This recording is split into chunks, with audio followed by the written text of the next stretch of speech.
नमस्कार दोस्तों and dear students. जैसा कि हम जानते हैं कि 2021 से एडमिटेड जो भी स्टूडेंट हैं पोस्ट मैट्रिक छात्रवृत्ति के लिए या पोस्ट मैट्रिक स्कॉलरशिप के लिए अब हमें एमपीटास पोर्टल से रजिस्ट्रेशन करना पड़ेगा और एमपीटास पोर्टल पर ही रजिस्ट्रेशन करने के बाद या प्रोफाइल जनरेट करने के बाद हम एप्लीकेशन या अप्लाई कर सकते हैं स्कॉलरशिप के लिए। पूर्व के वर्षों में हमारे पास दो पोर्टल हुआ करते थे, एक स्कॉलरशिप 2.0 और एमपीटास। एमपीटास से हम एसटी कैटेगरी के बच्चों को अप्लाई करते थे और स्कॉलरशिप 2.0 से हम ओबीसी और एससी वर्ग के प्रशिक्षणार्थियों का या स्टूडेंट्स का हम अप्लाई करवाते थे। मगर इस बार क्योंकि नया अमेंडमेंट आया है, एमपीटास पोर्टल से हमें सभी का करवाना है, चाहे वो एससी कैटेगरी का हो, ओबीसी कैटेगरी का हो या एसटी कैटेगरी का हो। तो हमें इन तीनों ही कैटेगरीज के जो स्टूडेंट्स हैं, चाहे वो किसी भी कॉलेज के हों, किसी भी स्टूडेंट्स के हों, मास्टर कर रहे हों, ग्रेजुएशन कोर्स कर रहे हों, आईटीआई कर रहे हों या 11th-12th कर रहे हों, उन सभी को अब वर्तमान में जो गवर्नमेंट्स का नए रूल्स आए हैं एमपी स्टेट से, उसमें एमपीटास पोर्टल से हमें अप्लाई करना है। तो आइए देखते हैं, क्योंकि बहुत सारे स्टूडेंट्स के और बहुत सारे स्टाफ के भी एक वीडियो के लिए रिक्वेस्ट थी। तो जैसे कि आप जानते हैं, मेरा नाम उज्जवल भौमिक है और मैं गवर्नमेंट आईटीआई छिंदवाड़ा में एज ए ट्रेनिंग ऑफिसर हूं। हेलो फ्रेंड्स, आप देख रहे हैं उज्जवल भौमिक का यूबी ट्यूटोरियल।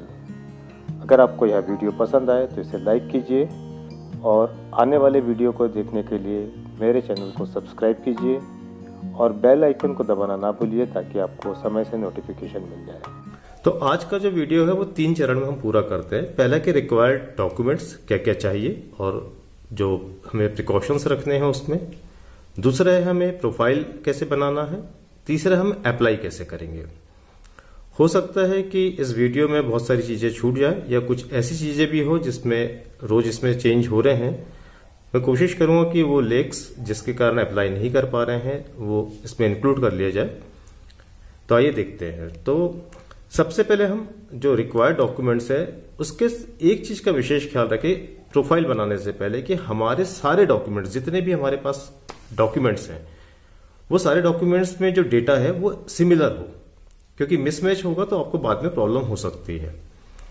तो जो डॉक्यूमेंट्स रिक्वायरमेंट है वो तो पहला है कि डिजिटल जाति प्रमाण पत्र या caste certificate, digital income certificate जो कि करंट ईयर का हो बेटर है, डिजिटल डोमिसाइल या मूल निवासी प्रमाण पत्र, आपका आधार कार्ड जो कि सबसे ज्यादा इंपॉर्टेंट है इस पूरे एप्लीकेशंस में। आधार कार्ड आपका बहुत इंपॉर्टेंट डॉक्यूमेंट्स हो जाता है।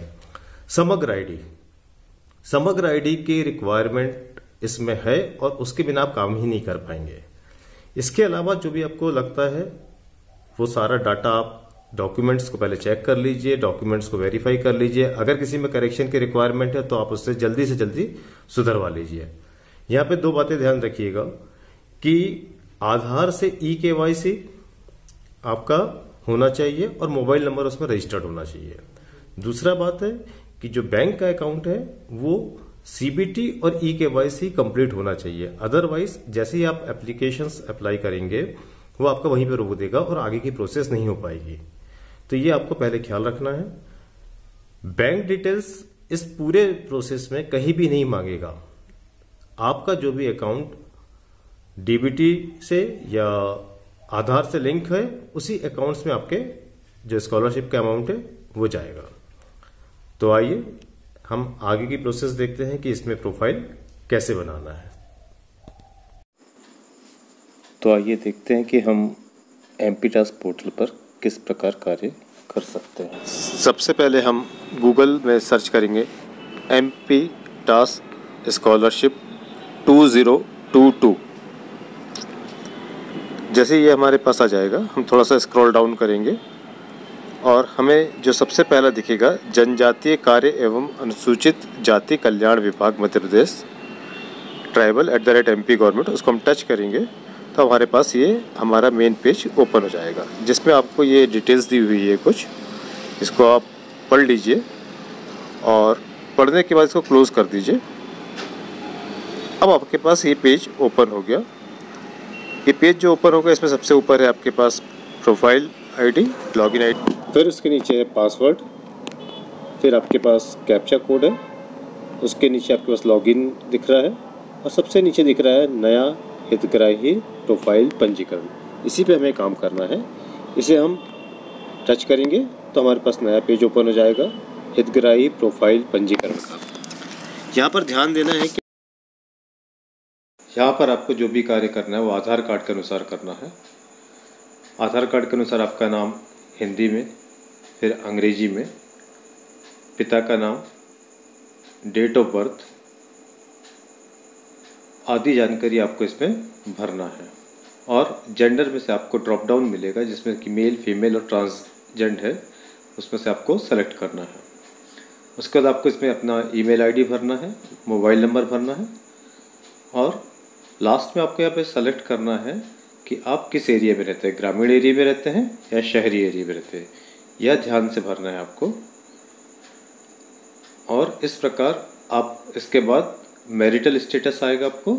मैरिटल स्टेटस में भी आपका ड्रॉप डाउन है कि आप सिंगल है, विडोअर है, मैरिड है, वहाँ से आपको सेलेक्ट करना है और उसको भरना है, क्योंकि यह फॉर्म सभी स्टूडेंट्स के लिए है, किसी भी इंस्टीट्यूट पे वो पढ़े। अब आपका इसके बाद आता है जाति प्रमाण पत्र का नंबर। तो कास्ट सर्टिफिकेट में एक नंबर दिया रहता है RS से, RS ऑब्लिक करके लिखा रहता है, वह नंबर डालना है इसमें क्योंकि वो डिजिटल सर्टिफिकेट है। और जारी करने का दिनांक डालना है। ये दोनों काम आपको बहुत ही सावधानी से करना है क्योंकि अगला पेज जो खुलेगा वो उसी बेस पे खुलेगा। और आखिरी में इसको सुरक्षित करें और आगे बढ़े करके लिखा रहा उसको आपको टच करना है और आगे की प्रोसेस होगी। इसके बाद जैसे आप इसको क्लोज करेंगे तो आपके पास नेक्स्ट पेज ओपन होगा जाति एवं समग्र का। यहाँ पर आप एक चीज़ का ध्यान रखें, अभी तो ये पेज ओपन नहीं हो रहा क्योंकि वो प्रोसेस नहीं होगी। जैसे ही आप जाति और समग्र आईडी का डिटेल्स भरेंगे तो आप उसको वेरीफाई ज़रूर करें कि वो आपका ही जाति प्रमाण पत्र है कि नहीं, कहीं गलती से आपके भाई का, बहन का या फैमिली मेम्बर्स का तो नहीं है। उसके बाद आपको मूल निवासी को घोषणा करना है, आय की घोषणा करना है और ऑनलाइन समीक्षा करके आएगा जिसमें आपका पूरा प्रोफाइल जो भी आपने अभी तक भरा है वो पूरा आपको डिस्प्ले होगा। उसको आप बहुत ध्यान से चेक कर लें कि सारी जानकारी आपकी सही है, स्पेलिंग्स में कोई गलती तो नहीं है, कोई सर्टिफिकेट में कोई गलती तो नहीं है। उसके बाद आपके पास एक प्रोफाइल पंजीकरण पावती आएगी जो इस प्रकार से होगी जिसमें सारी डिटेल्स होगी। इसका प्रिंट आउट लेके रख लें क्योंकि इसमें आपको आईडी और पासवर्ड भी बनाना पड़ेगा। यहाँ पर ध्यान दीजिए कि अगर आपका आधार कार्ड से बैंक अकाउंट लिंक नहीं है तो ये एक मेंशन आएगा जिसके कारण आपके आगे की कोई भी प्रोसेस नहीं होगी। इस कंडीशन में आपको बैंक जाके अपना आधार कार्ड, eKYC और DBT करवाना आवश्यक है। अब आप फिर से कि लॉगिन वाले पेज पे जाएंगे। लॉगिन वाले पेज पर जाने पर आपको जो आपकी login ID, profile ID generate हुई है वो आप इसमें भरेंगे, पासवर्ड डालेंगे, कैप्चा कोड डालेंगे और लॉगिन करेंगे। यहाँ आप ये ध्यान रखें कि लॉगिन आईडी या प्रोफाइल आईडी और पासवर्ड को आप कहीं लिख के रख लें ताकि फ्यूचर में भी आपको लाइफ टाइम ये काम आए। जैसे आप लॉगिन करेंगे तो आपके लिए एक नया पेज ओपन होगा जो कि इस तरह से दिखेगा, जहाँ पे सबसे ऊपर आपका प्रोफाइल नेम होगा, फिर डैशबोर्ड है, डैशबोर्ड के नीचे माय प्रोफाइल है। माय प्रोफाइल जब आप क्लिक करेंगे तो यहाँ पे आपका जो भी फ्यूचर में अगर आपको कुछ अपडेट करना है तो उसके लिए आपके पास यहाँ पे ऑप्शंस हैं। फिर आप उसके नीचे जाएंगे तो सबसे नीचे देख रहे हैं आप PMS, पोस्ट मैट्रिक स्कॉलरशिप। वहाँ पर फिर आपके पास एप्लीकेशन अप्लाई का ऑप्शन है, आप उसको क्लिक करेंगे तो आपके पास नया इंटरफेस खुलेगा, नया पेज खुलेगा। यहाँ पर जाने के बाद आप देखेंगे कि एडमिशन ईयर लिखा आ रहा है, एडमिशन टाइप लिखा आ रहा है और कोर्स ईयर लिखा आ रहा है। तो आपको एडमिशन ईयर में 2021-22 लेना है, एप्लीकेशन टाइप में फ्रेश लेना है और कोर्स ईयर में फर्स्ट ईयर लेना है और गो फॉर अप्लाई करना है। जैसे आप गो फॉर अप्लाई करेंगे तो आपको एक नया पेज ओपन होगा जिसमें आपको सबसे पहले अपने स्टेट का नाम सेलेक्ट करना है, फिर ड्रॉप डाउन से डिस्ट्रिक्ट सेलेक्ट करना है, जिस भी ज़िले से आप रहते हैं, छिंदवाड़ा से, मंडला से, बालाघाट से। फिर आपका institute name drop down list आएगी, पूरे ज़िले के जितने भी इंस्टीट्यूट है वो सारे ड्रॉप डाउन में मिलेंगे आपको।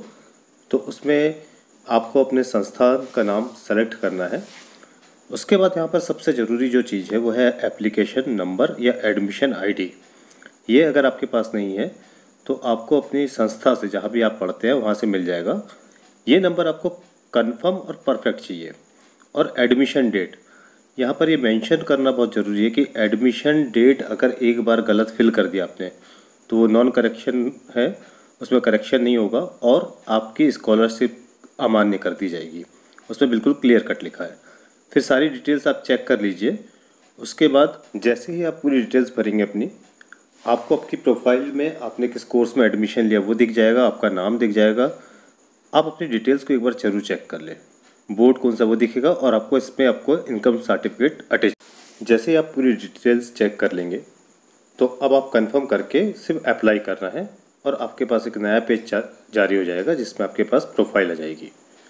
अगर किसी कारण से आपका डाटा ट्रांसफ़र नहीं हुआ है पोर्टल पे तो इस तरीके का आपको मैसेज आएगा। आप परेशान मत होइए, वो जल्दी ही आपका डाटा अपलोड हो जाएगा। ये एक मैसेज और आ रहा है कि जिसमें विभाग के द्वारा अगर जानकारी पोर्टल पे नहीं गई है तो ये डिटेल्स दिखेगी आपको। इस कंडीशन में आपको सिर्फ थोड़ा सा इंतज़ार करना पड़ेगा। जैसे आपका प्रोफाइल कंप्लीट हो जाएगा, आपके पास इस तरीके की एक रिसिप्ट जनरेट होगी जिसको एक्नॉलेजमेंट बोलते हैं, जिसमें आपकी सारी डिटेल्स आएगी। इसका प्रिंट आउट ले लें और संस्था में जमा कर दें। उम्मीद है ये वीडियो आपको पसंद आया होगा और हेल्पफुल होगा। Thank you.